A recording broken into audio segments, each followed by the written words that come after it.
আসসালামু আলাইকুম রহমতুল্লাহ। আজকে একটা বিষয় শেয়ার করব আপনাদের। টিউশনের একটি তিক্ত অভিজ্ঞতা। সেটা হচ্ছে আমি একটা student, inter first year student. ওকে পড়াচ্ছিলাম হচ্ছে রমজানের প্রথম থেকেই, শুরু থেকেই রমজান বড়িয়ে এই রমজানের টাকাটা দিয়ে দিল আমাকে।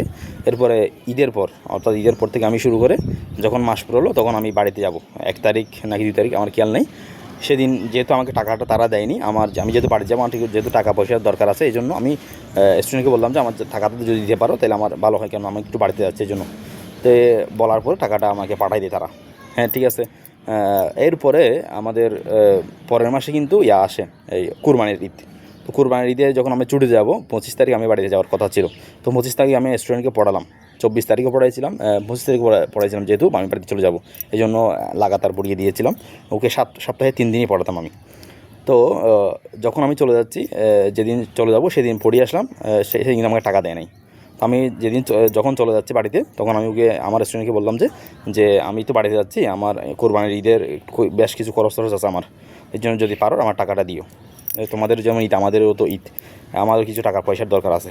তো এটা বলার পরে সে বলে, স্যার আমি তো জানি না, আপনি আব্বুর সাথে কথা বলেন। ওর বাবার সাথে কথা বলে আমি ফোন দিলাম। বলছে, আমি আঙ্কেল আমার এই অবস্থা, আমি একটু বাড়িতে যাচ্ছি, আমার একটু টাকাটা দরকার আছে। বললো যে ঠিক আছে, আপনাকে টাকা পাঠিয়ে দিচ্ছি।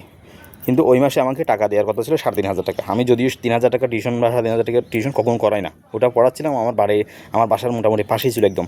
এটা কয়েক মিনিটের দূরত্ব ছিল, এই জন্য আমি এটা নিয়েছিলাম। যেহেতু রমজান আমার বেশ খরচ লাগবে, এই জন্য এটা রমজানকে উপলক্ষ করে মূল্য নিয়েছিলাম। টিউশন আমার একটু কম ছিল বা ইনকাম একটু কম ছিল, এই জন্য ওইটা নিয়েছিলাম আমি। সাধারণত আমি 3,000 টাকা টিউশন পড়াই না।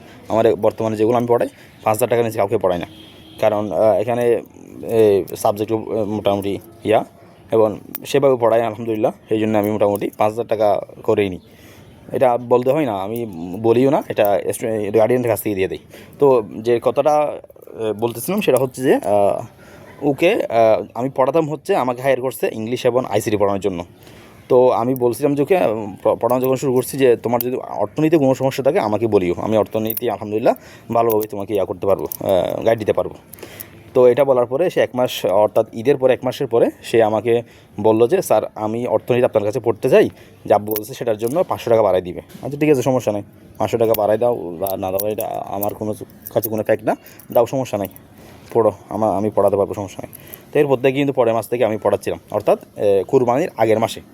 তো এটা পড়ানোর পর তাই আমি 3,500 টাকা পাবো তার কাছ থেকে। কিন্তু আমাকে কোরবানির আগে আমি যখন বাড়ি দিয়ে যাচ্ছিলাম, টাকাটা আমাকে দিয়েছে 3,000 টাকা, 500 টাকা দেয়নি। তো আমি যখন স্টুডেন্টকে বললাম, বললো যে, স্যার আমাদের খেয়াল ছিল না, এটা আগামী মাস থেকে, এটা আগামী মাসের সাথে এটা নেক্সট মাসে করে দিব, সাথে একসাথে দিয়ে দিব। এটা বলার পরে হ্যাঁ ঠিক আছে আমি মানলাম। এরপর আমি বাড়ি চলে আসলাম। এর পরের মাসে, কোরবানির পরে মাসে আমি পড়ালাম, অর্থাৎ গত মাসটা এখন চলতেছে হচ্ছে আপনার জুলাই, গত জুন মাসে আমি পড়াইছিলাম। পড়িয়ে এখানে প্রায় মাস শেষ হয়ে যায়, 1 তারিখ থেকে 30 তারিখে মাস শেষ হয়ে যায়।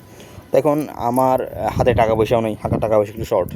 এই জন্য আমি যখন 4 তারিখ হয়ে গেল, তখন আমি ওকে জিজ্ঞেস করলাম যে, তুমি আগামীকাল পড়বে কি না, বা 5 তারিখ, অর্থাৎ 5 তারিখ সে পড়বে কিনা জিজ্ঞেস করলাম। সে বলে, স্যার আমি পড়বো না, কালকে আমার কাজ আছে। আচ্ছা ঠিক আছে, যদি না পারো, যদি পারো আমাকে সম্মানিত একটু দিয়ে দিও, যদি পারো, আমার একটু দরকার আছে। কিন্তু ওই দিন আমি খুঁজতাম না, বলতাম না যদি সে 5 তারিখ পড়তো, কারণ আমার একটা ইয়ে ছিল যে 5-6 তারিখ হয়তো দিয়ে দিবে সে। যেহেতু সে পড়বে না বলে, তার মানে সে পড়বে 7 তারিখ, অর্থাৎ আমি একদিন গ্যাপ দিয়ে পড়াই তাকে 3 দিন করে হলে। তার মানে আমি পড়াবো 7 তারিখের জন্য আমি বললাম যে, তুমি টাকাটা পারলে আমাকে দিয়ে দিও। তখন সেটা যখন বললাম, সে বলছে কি, আব্বু আপনার সাথে কথা বলতে চাচ্ছে, আপনি আব্বুকে একটা কল দেন। আমি কল দিলাম। উনি আমাকে যে অভিযোগগুলো দিল ফার্স্টে, সেটা হচ্ছে যে আপনি ওকে না পড়িয়ে, অর্থাৎ ও তখন এক্সাম চলতেছিল, ফার্স্ট ইয়ার ফাইনাল এক্সাম চলতেছিল, এক্সাম প্রায় শেষ, প্রথম একদম শেষ। পরীক্ষাতে ছিল 5 তারিখ, এই পরীক্ষাটা হওয়ার কথা ছিল 2 তারিখ, 1 তারিখ নাকি 2 তারিখ আমার খেয়াল নেই, 1 তারিখ সম্ভব বা 2 তারিখ। তো 2 তারিখ হয় নাই, যে এইচএসসি যেহেতু এক্সাম শুরু হবে, এই জন্য ওই এক্সামটা পিছিয়ে 5 তারিখ করে দেওয়া হয় তাদের কলেজে। তো ওই পরীক্ষাটা ছিল অর্থনীতি পরীক্ষা। তখন যেহেতু মাঝখান থেকে প্রায় বেশ কয়েকদিন সময় পেল সে, এখন আমি কী করলাম, ওকে প্রায় বুধবার পর্যন্ত প্রায় 3 দিন, একটানা 3 দিন পড়ালাম। সোমবার, মঙ্গলবার, বুধবার, এই 3 দিনই তাকে অর্থনীতি পড়ালাম আমি, যেহেতু মাঝখানে বন্ধ আছে। এবং লাস্ট যেদিন আমি চলে যাচ্ছি সেদিন ছিল আমার 1 তারিখ, এবং সেদিন আমি বাসা চেঞ্জ করছি। বাসা চেঞ্জ করার কারণে আমার বেশ কিছু ব্যস্ততা ছিল, এবং আমি ওখান থেকে ডিরেক্ট গ্রামে এখানে চলে আসবো, এই জন্য আমার একটু বেশ তাড়া ছিল। তো আমি বললাম যে, তোমার কোনো প্রবলেম আছে কিনা বলো, আর কোনো। আমি ওকে প্রায় সব চ্যাপ্টার থেকে ম্যাথ করাই দিলাম। বা যেগুলো যেগুলো দরকার সেগুলো সব করিয়ে দিলাম। এবার অর্থাৎ তাদেরকে যে সাজেশনগুলো দেওয়া হয় কলেজ থেকে সবগুলো করিয়ে দিয়েছি আমি তাকে। এরপর আমি জিজ্ঞেস করলাম তোমার কোনো প্রবলেম আছে কি না। সে বলে স্যার নেই কোনো প্রবলেম। আমি যদি তোমার প্রবলেম থাকে তাহলে এই সমস্যা না, আমি আবার শনিবার আসবো। অর্থাৎ আমি বুধবারে লাস্ট যেদিন পরে তাকে বলতেছি যে কি তোমার কোনো প্রবলেম আছে কিনা এটা আইডেন্টিফাই করে রাখো, আমি শনিবার দরকার আবার আসবো তোমার যদি প্রবলেম থাকে। আর তুমি একটা কাজ করবে, সেটা হচ্ছে কি প্রতিটা চ্যাপ্টার থেকে একটা করে কোয়েশ্চেন লিখে আমাকে তুমি হোয়াটসঅ্যাপে পাঠাবে। আমি একটু দেখবো তোমার লেখার কোয়ালিটিটা কেমন, তুমি এক্সামে কীভাবে লিখবে সেটা আমি দেখার জন্য একটু আমাকে পাঠাবে। কিন্তু সেটা সে পাঠায়নি। এবং কোনো কনফিউশন থাকলে সেটা বলার পরে সে বলেনি। এখন তার বাবার প্রশ্ন হচ্ছে, অভিযোগ করছে যে আপনি কেন আসেন নাই, আপনি এক্সামের আগে এই প্রায় 5-6 দিন বন্ধ থাকার পরও কেন আসেন নাই। আমি অথচ 3 দিন পড়িয়েছি তাকে।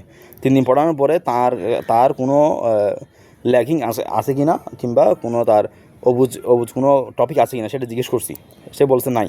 এবং এটাও বলছি যে থাকলে সেটাও জানাবে, আমি নেক্সট আবার আসবো, সেটাও আমাকে জানায় না। এখন উনি বলছে যে আমি কেন দায়িত্ব নিয়ে তাকে আবার পড়াতে যাইনি, মানে এইটা আমাকে অভিযোগ দিচ্ছে। আবার দ্বিতীয় অভিযোগ হচ্ছে আমি টাকা কেন খুঁজলাম সেটাই আমার অপরাধ। এখন আমার টাকার দরকার, এই জন্য আমি পড়াচ্ছি। এই টাকাটা তাদের দেওয়ার উচিত হচ্ছে 1 থেকে 5 তারিখের মধ্যে, এটা সাধারণত দিয়ে দেয় যে কোনো গার্ডিয়ান। তো আমার এর মধ্যে প্রয়োজন হয় আমি বলে নিব অবশ্যই। এই বলাটা নাকি তাদের গায়ে লেগেছে। অত গায়ে লাগার কথা আমার, যে বিষয়টা গায়ে লজ্জার বিষয় আমার কাছে, সেটা নাকি তাদের লজ্জার বিষয়। এটা নাকি অনেক বেশি গায়ে লেগেছে। তো এটা নিয়ে সামান্য কাটাই হয়। আমি তেমন কিছু বলিনি আর। আমি কল কেটে দিয়ে এরপর আমাকে 3,000 সাড়ে 3,000 টাকা পাঠাই। এখন আমি পাওয়ার কথা হচ্ছে 4,000, অর্থাৎ 500 টাকা আমার বাকি ছিল, সেটা আমাকে দেয় নাই। তো সেটার জন্য আমি যখন স্টুডেন্টকে বললাম যে 500 টাকা দাও নাই তোমরা, আমাকে 3,500 টাকা দিচ্ছ, আরও 500 টাকা বাকি আমি পাবো তোমাদের কাছ থেকে। তো বলছে যে স্যার এটা খেয়াল ছিল না, আপনি আব্বুর সাথে কথা বলেন।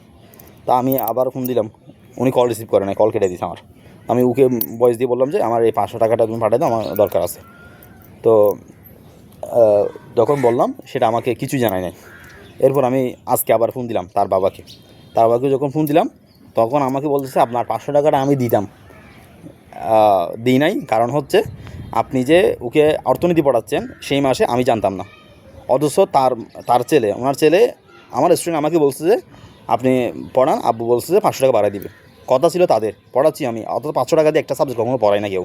আমি তাও মানবিক থেকে এটা পড়িয়ে দিলাম, এটাই আমার দোষ এখন। তো ঠিক আছে, এটাও মানলাম আমি। এরপর বলতেছে যে কি আমি তাকে পড়াতে যাইনি, ওইটা হচ্ছে আমার বিশাল বড় দোষ। ওই যে অর্থনীতির আগে 5-6 দিন বন্ধ ছিল, সেই টানা 5-6 দিন আমি যাইনি কেন, আমি কেন না পড়িয়ে আমি বাড়িতে চলে আসছি, এই কপিয়ত নাকি তাদেরকে আমার দিতে হবে।